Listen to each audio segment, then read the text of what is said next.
Bonsoir à toutes et tous aussi de ma part. Je m'appelle Yuli, comme Brian l'a annoncé déjà. Je suis militant du courant marxiste de l'Étincelle. Euh, ouais, je me réjouis de discuter ce sujet brûlant du racisme et de la violence policière ce soir avec vous. Et surtout, je veux traiter avec vous dans la discussion après euh, la question comment nous pouvons le combattre, le racisme. Et je pense que c'est évident pourquoi nous avons choisi ce sujet pour ce soir. Nous vivons en ce moment un mouvement immense, énorme de protestation contre le racisme, contre la violence policière euh, partout à travers les États-Unis, mais depuis des jours, il s'est étendu au-delà. Nous vivons des protestations de masse au Brésil, à la France, à la Grande-Bretagne, à la Suède et même à la Suisse, avec des protestations des milliers à Bâle, à Lausanne, à Zurich. Et mardi, on a vu une manifestation énorme à Genève avec 20 000 à 30 000 des participants. Et ce que j'aimerais discuter surtout aujourd'hui, c'est d'abord la question quelles sont les origines de ce mouvement, quelles sont les origines aussi du racisme structurel ouais, qui caractérise surtout la société aux États-Unis, mais moi je dirais aussi la société capitaliste en général.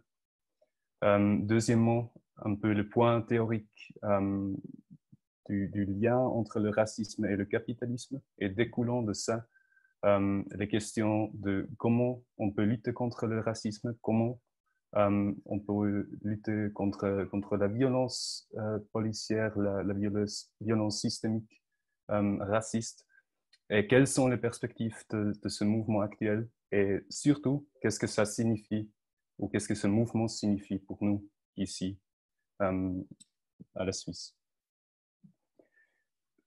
Vous connaissez tout. Le déclencheur immédiat de ce mouvement actuel était l'assassinat de George Floyd, un Afro-Américain désarmé de 46 ans, le 25e mai à Minneapolis, aux États-Unis, par 4 policiers. Et cet assassinat brutal était filmé par des passants et s'est propagé rapidement parmi ou aux réseaux sociaux autour du monde.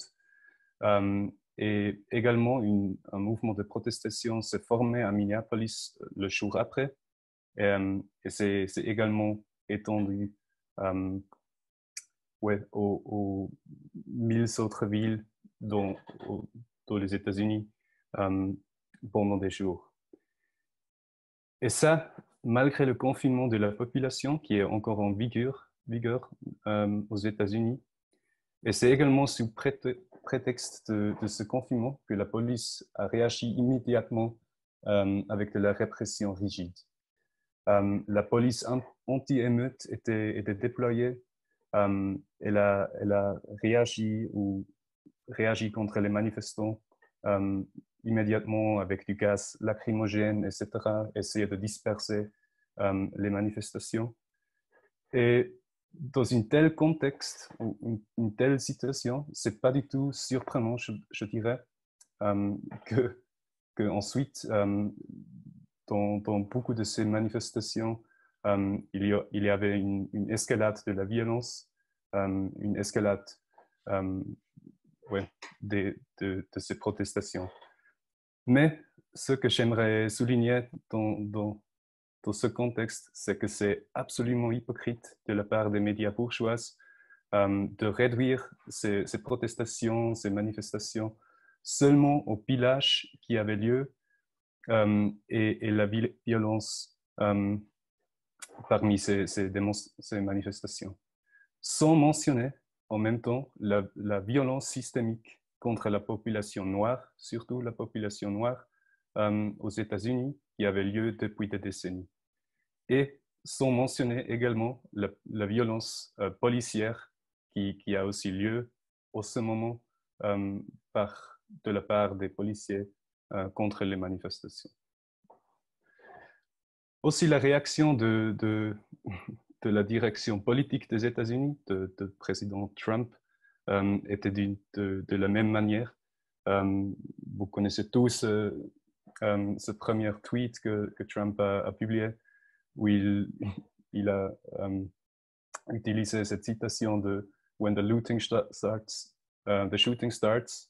Donc, quand les pillages commencent, les coups de feu commencent, qui était juste une menace ouverte contre les manifestants, d'utiliser la force, la répression ouverte, et il a même menacé d'utiliser l'armée contre les manifestants. Et là, c'est ouais, encore une fois, pas du tout surprenant qu'une telle réaction d'une classe dirigeante complètement détachée et arrogante mette encore plus d'huile sur le feu. Et ensuite, il y avait ouais, le poste de police de Minneapolis était incendié, le premier choix, et après aussi une vague de protestations, des manifestations avait lieu à Washington. Et ouais, et la Maison-Blanche était dans cette vague carrément assiégée par les manifestants. Ce qui a, qui a mené Trump ou qui a forcé Trump à se cacher dans le bunker présidentiel ouais, pendant 1 heure. Quelque chose qui est sans précédent dans l'histoire des États-Unis, en fait. Ouais, déjà plus de 9000 personnes étaient arrêtées par la police aux États-Unis. La garde nationale était déployée, ce qui est on fait déjà une partie de l'armée, des soldats réservistes de l'armée américaine. Elle était déployée, des balles réelles étaient utilisées par la garde nationale contre les manifestants. Et ce qui a aussi mené à une fusillade de l'innocent David McAtee à Louisville, ouais, où la garde nationale ouais, comme je dis, utiliser des balles réelles contre les manifestants. Mais toute cette répression n'a pas atteint l'objectif de calmer les manifestants ou ouais, d'empêcher le mouvement à s'élargir.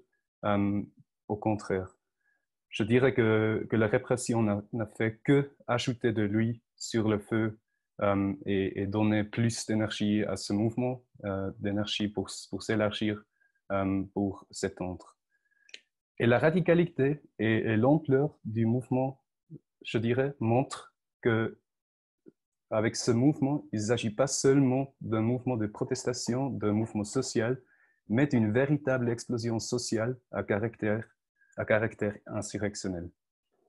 Et ça montre à son tour la colère qui a été accumulée contre cet ordre raciste et oppressif aux États-Unis pendant des décennies. Oui, l'assassinat de George Floyd n'était pas du tout un cas isolé, au contraire. Ouais, pendant les 2 dernières années, plus de personnes étaient tuées aux États-Unis par la police que de soldats américains en Afghanistan pendant ces 18 dernières années. Entre 2013 et 2019, 24% des victimes de ce meurtre étaient des Afro-Américains, bien que les Afro-Américains font seulement partie de 13% de la population. Et seulement pour 1% des cas de ces meurtres, il y a eu des conséquences juridiques contre les policiers qui étaient impliqués dans ces assassinats. Et ce qui est important à voir, c'est que la cause de cette disproportionnalité des meurtres de Noirs ne provient pas seulement de policiers racistes à titre individuel, mais surtout en raison du racisme systémique qui s'exprime dans ces assassinats. Et j'aimerais démontrer ceci avec quelques chiffres. Les salariés noirs gagnent en moyenne seulement 35% de moins, gagnent en moyenne 35% de moins que les blancs, et le taux de pauvreté est 2 fois plus élevé. Et aujourd'hui, avec la crise du coronavirus, ce sont surtout la population noire euh, qui est la plus touchée par la crise sanitaire. Euh, Par exemple, le taux de mortalité est plus, plus de 2 fois plus haut que parmi les Blancs. Mais la population noire est aussi disproportionnellement ouais, touchée par la crise économique. Déjà maintenant, on a aux États-Unis 42 millions de chômeurs et parmi les Blancs, ce taux de chômage a atteint 14% et parmi les Noirs, c'est déjà à 20%. Et les plus touchés, ou surtout touchés, sont les femmes noires. Et là, on peut déjà voir ou observer une certaine discrimination, une certaine oppression qui a clairement une base économique de la population noire. Et ouais, cette discrimination économique de la population noire a aussi mené à une véritable ghettoisation ouais, de la société américaine. Vous connaissez tous ces districts qui sont populés majoritairement par la population noire aux États-Unis, dans les grandes villes américaines, par exemple Harlem ou Detroit, qui sont caractérisées par le chômage de masse et la pauvreté, d'une manque généralisée des perspectives, ouais, perspectives professionnelles, des perspectives de l'éducation, etc. Et qui sont également caractérisées souvent avec un taux de criminalité plus élevé, ce qui engendre à son tour une répression énorme du côté de l'État. Les États-Unis ont le taux de prisonniers le plus élevé du monde. En fait, ce taux ou non, 2 fois plus de gens sont emprisonnés aux États-Unis qu'en Chine, malgré que la population des États-Unis est seulement est 4,5 moins grande qu'en Chine. Et ça veut dire que 1% de la population est emprisonnée en permanence. Et chez les Noirs, chez la population noire, entre 25 et 30 ans, ce taux est même à 11,7%. Et par le passé, cette discrimination systématique et économique de la population noire a provoqué de nombreux mouvements de résistance. Par exemple, le mouvement énorme des années 60 pour les droits des citoyens de la population noire, mais également, par exemple, le mouvement en 2014 et 2015, qui était l'origine du mouvement Black Lives Matter. Et maintenant, je dirais, cet assassinat de George Floyd était plutôt comme la goutte qui fait déborder le vase. C'est la différence vraiment qualitative de la situation aujourd'hui comparée avec, par exemple, 2014. C'est vraiment que ce meurtre de George Floyd, ce meurtre brutal par les policiers, se combine avec une crise économique du capitalisme la plus massive, probablement jamais connue. Et on voit également que ces problèmes de base qui donnent cette énergie à ce mouvement ou qui donnent la base pour toute cette colère n'existent pas seulement aux États-Unis. Le racisme et les assassinats racistes par la police se produisent partout dans le monde, par exemple aussi à la France, où ouais, également un mouvement de masse était déclenché dans les derniers jours. Mais aussi à la Suisse, par exemple, vous vous souvenez peut-être à l'assassinat de Mike Ben Peter, un jeune Nigérien qui était battu à mort par la police municipale à Lausanne en 2018, sous prétexte que cet homme avait été drogué et a résisté contre, ou d'une manière violente, ce qui était juste un mensonge. Ouais. Et moi, je dirais que la raison pour laquelle le mouvement s'est étendu si rapidement et aussi international, est qu'il y a une base commune dans tous ces pays. Et plus, je dirais que le racisme doit vraiment être compris comme gravé dans les chaînes du système capitaliste soi-même. En particulier aux États-Unis, où le racisme a toujours joué un rôle grave dans toute l'histoire des États-Unis. Mais comme Malcolm X, un personnage important du mouvement de libération des Noirs dans les années 60, a dit il n'y a pas de capitalisme sans racisme. Et bien sûr, le racisme est plus ancien que le capitalisme, mais ce dernier lui a donné une nouvelle qualité. Karl Marx a dit que le capital est né avec du sang et de la saleté qui coule de tous ses pores. Donc, le capitalisme n'était pas du tout le fruit d'un développement pacifique, mais par contre, la traite des esclaves et les plantations d'esclaves aux États-Unis étaient une précondition cruciale au commerce du coton et donc à l'émergence de l'industrie textile en Angleterre, c'est-à-dire à l'industrialisation du capitalisme en général. Également, l'esclavage sur des monocultures en Amérique latine pour l'importation des matières premières bon marché. Ainsi, les pays colonisés de l'Afrique et de l'Asie servaient en tant que bassin d'exploitation des matières premières et des marchés de vente dès le début du capitalisme. Et bien que le colonialisme était majoritairement surmonté après la Deuxième Guerre mondiale par des mouvements massifs de libération dans ces pays coloniaux, l'impérialisme n'a pas cessé à exister, mais plutôt il a juste changé de forme.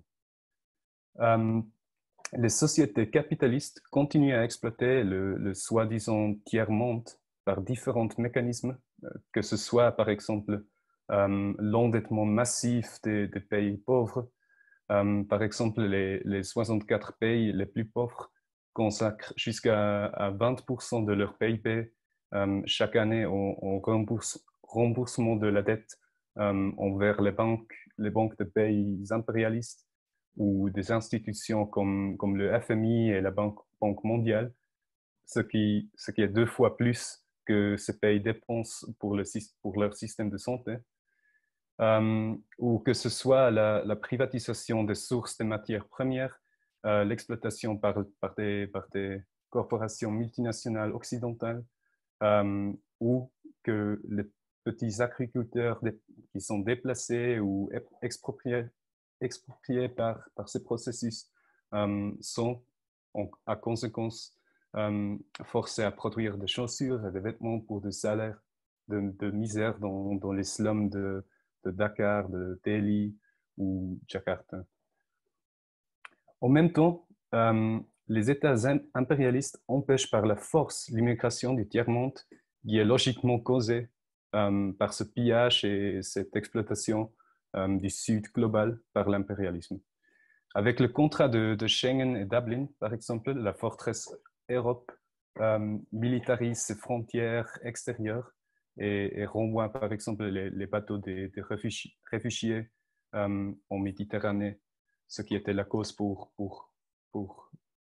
les morts des milliers de réfugiés pendant les dernières années. Et les réfugiés sont encore discriminés en tant que réfugiés économiques où leur présence est comptée comme illégitime. Donc, ils sont automatiquement des personnes de seconde classe. Et c'est exactement comme ça que le racisme se reproduit dans la société. Mais cela n'empêche pas les capitalistes d'embaucher des sans-papiers, sans contrat de travail régulier ou d'utiliser la main-d'œuvre étrangère pour faire baisser les salaires, etc., etc. Et comme ça, Le racisme a une base matérielle dans le capitalisme.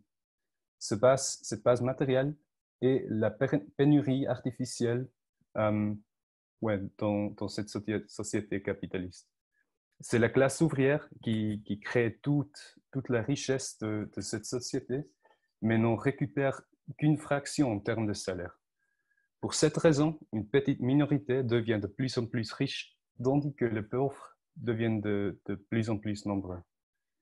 Et cette minorité utilise le racisme pour diviser la classe ouvrière, les pauvres les uns contre les autres, afin d'assurer sa propre position comme classe dominante. Par exemple, c'est exactement la logique qui est exercée par l'UDC, par exemple, qui s'attache aux problèmes souvent réels de la classe ouvrière, par exemple les salaires qui sont en train de baisser ou les loyers qui sont en train de hausser.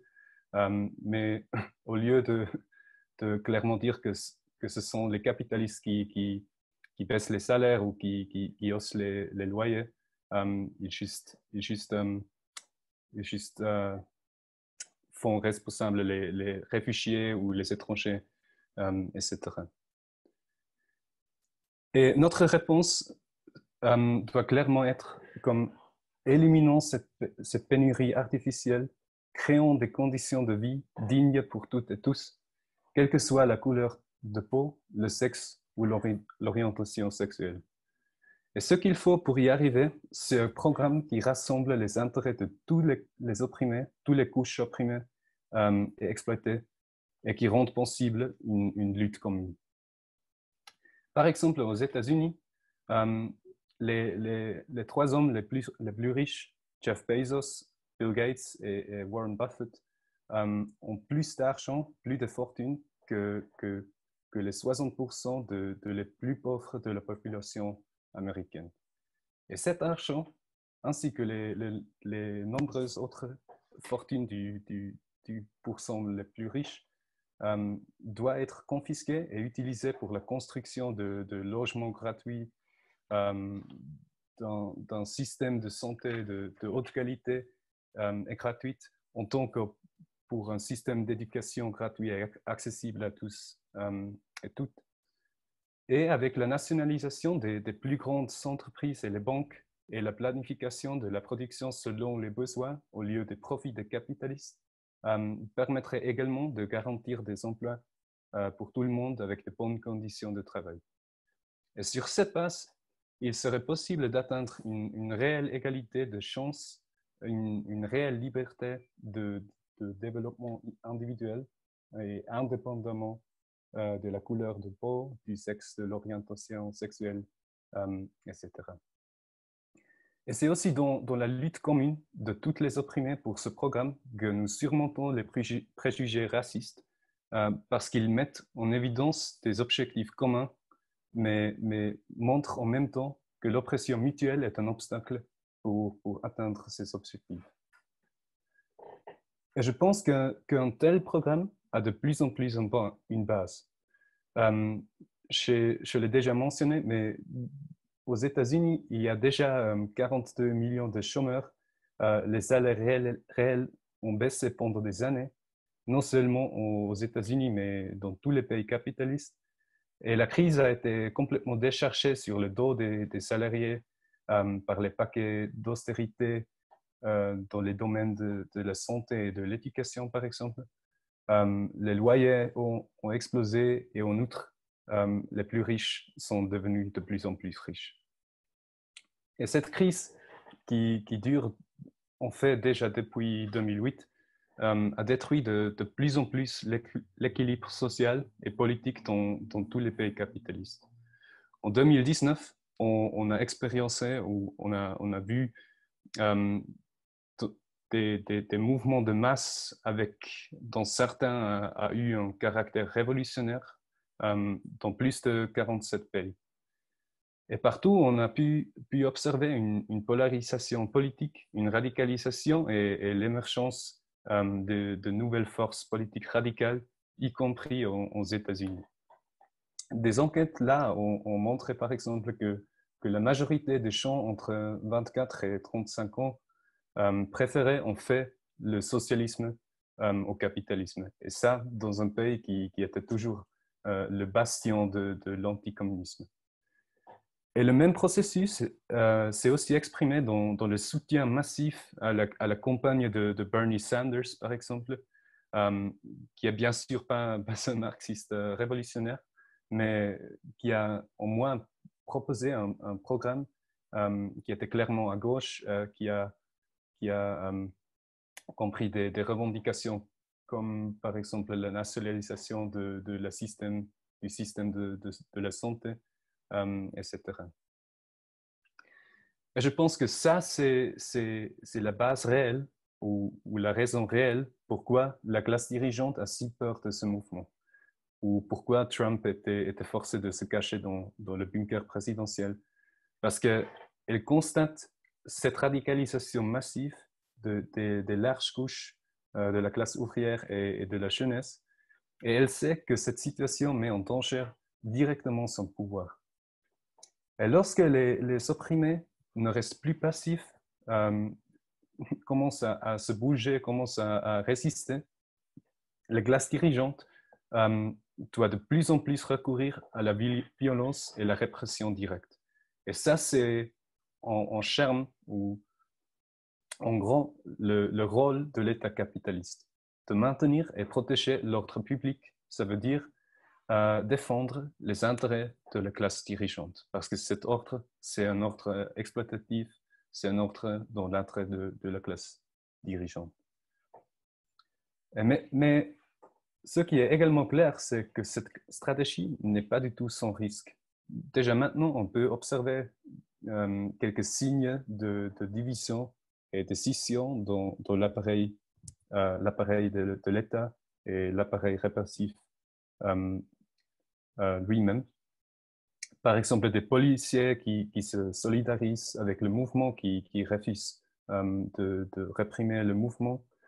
Et ce qu'on doit voir, c'est que ce danger s'intensifierait de plus si Trump commence à déployer l'armée contre la population.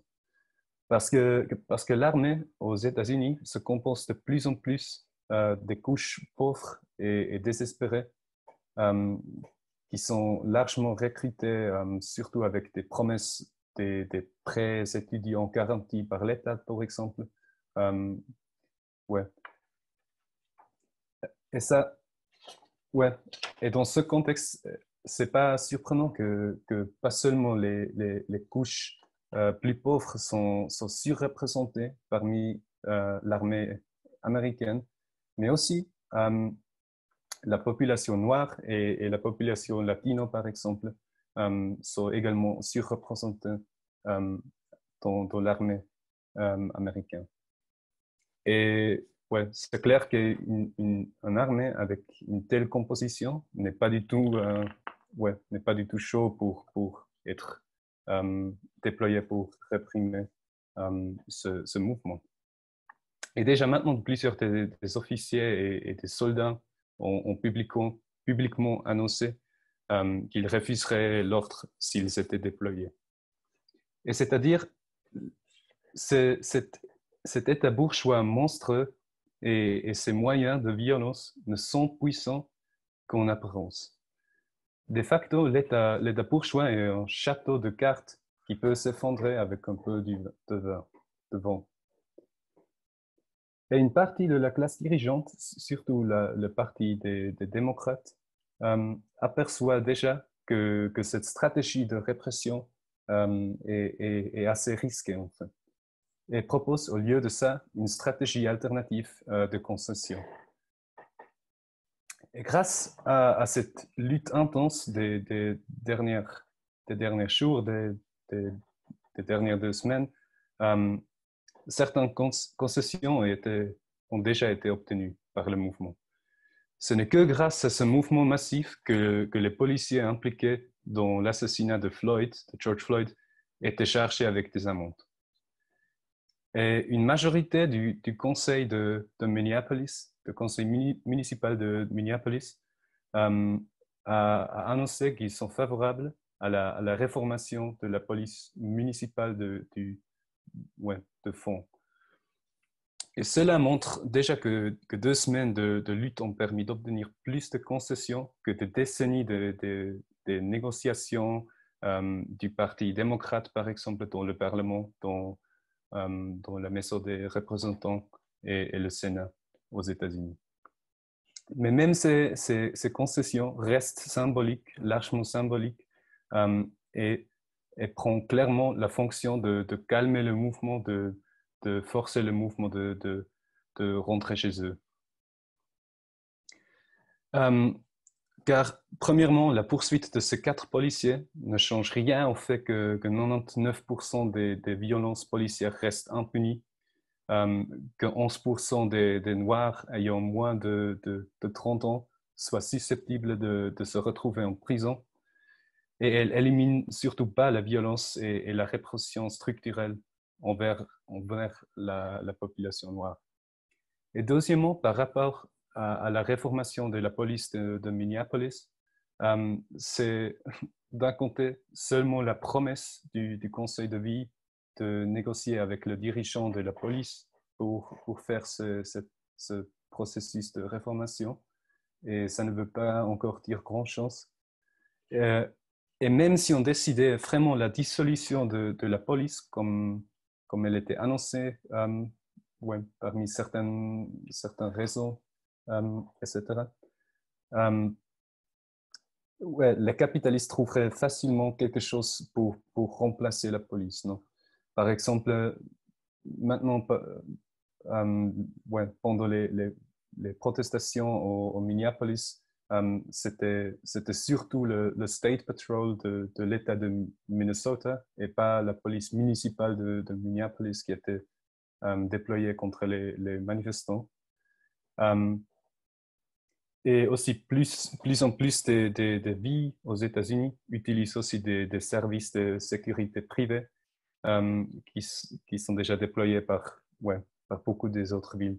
Euh, donc, je pense que la classe dominante a besoin d'un corps de violence pour faire respecter leurs intérêts et d'une forme ou d'une autre, elle va trouver un tel moyen pour remplacer la police. Et la stratégie derrière ces concessions symboliques est clairement de calmer le mouvement sans vraiment changer quelque chose de fondamental.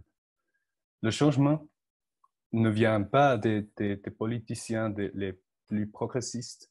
Euh, il ne vient généralement pas des institutions de l'État bourgeois, mais il vient de l'auto-organisation des opprimés eux-mêmes. Et on a vu, on fait vraiment la formation de beaucoup des initiatives spontanées, comme la formation des comités de quartier, qui ont mis en place ou qui étaient mis en place pour organiser des communautés précaires avec de la nourriture, avec des masques et des désinfectants. On a vu des comités de l'autodéfense qui se sont formés dans des quartiers ou des communautés précaires à Minneapolis, qui ont déployé des patrouilles de quartier comme alternative et comme alternative A, mais aussi comme protection contre la police. Et c'est précisément à partir de telles structures qu'il est possible de construire un contre-pouvoir d'en bas qui s'oppose à l'État bourgeois. Mais pour que ce mouvement peut vraiment vaincre contre l'État bourgeois, contre le gouvernement de Trump et toute la classe dirigeante, il faut une lutte commune et déterminée de toute la classe ouvrière. Et d'une manière embryonnaire, on a déjà vu la participation de certaines couches de la classe ouvrière dans ce mouvement actuel. Par exemple, les chauffeurs de bus à Minneapolis qui ont refusé de transporter les manifestants arrêtés par la police. Et la même chose avec le personnel des métros à New York. Et maintenant, par exemple, pour le 19e choix, les ouvrières portières de 29 portes des 2 côtés des États-Unis ont annoncé la grève pour soutenir le mouvement.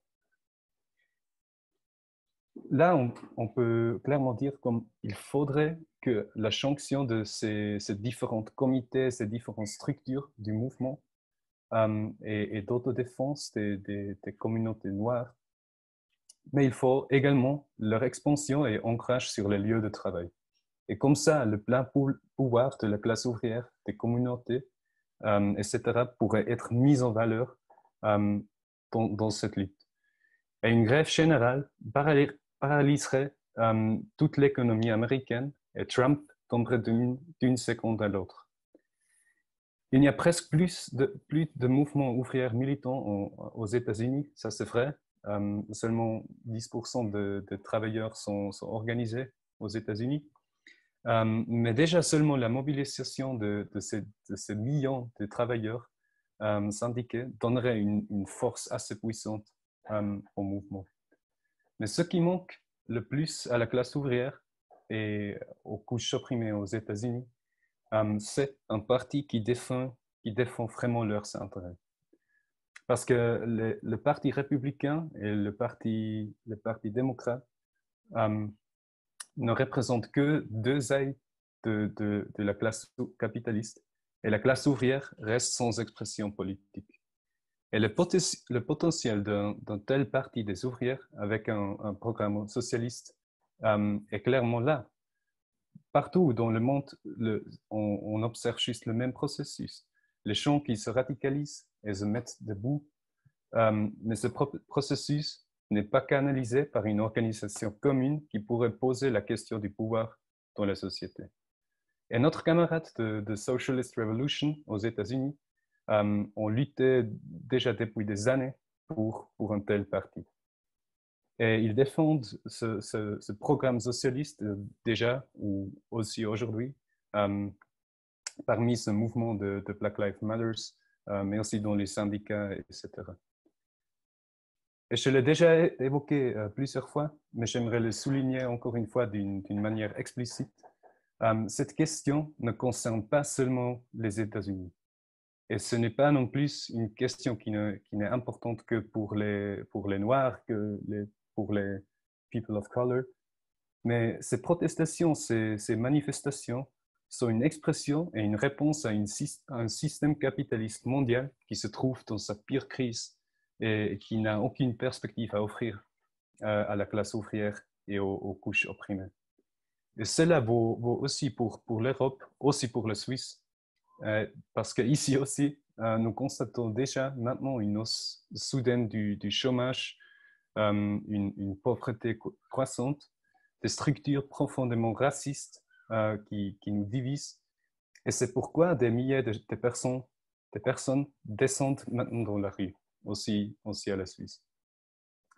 Et encore une fois, il y a suffisamment de richesses objectives pour satisfaire les besoins vitaux de tout le monde.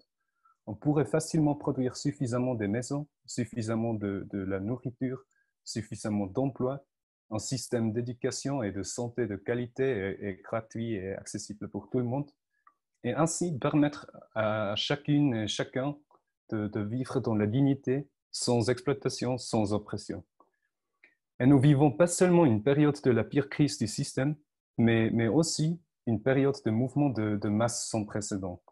Déjà seulement à la Suisse, on a vu la grève du climat, on a vu la grève des femmes en 2019, et ce sont clairement des signes que les gens se soulèvent et commencent à se battre. Mais cela ne suffit pas. Et là, j'aimerais citer encore une fois Malcolm X, ce personnage de mouvement des années 60, qui a dit « We're not outnumbered, we're out-organized ». Nous avons besoin d'une organisation révolutionnaire qui organise l'éducation mutuelle, la convergence de différentes luttes et la diffusion des positions révolutionnaires parmi la classe ouvrière et la jeunesse. Et nous, comme l'Étincelle, nous voulons faire exactement ça. Non?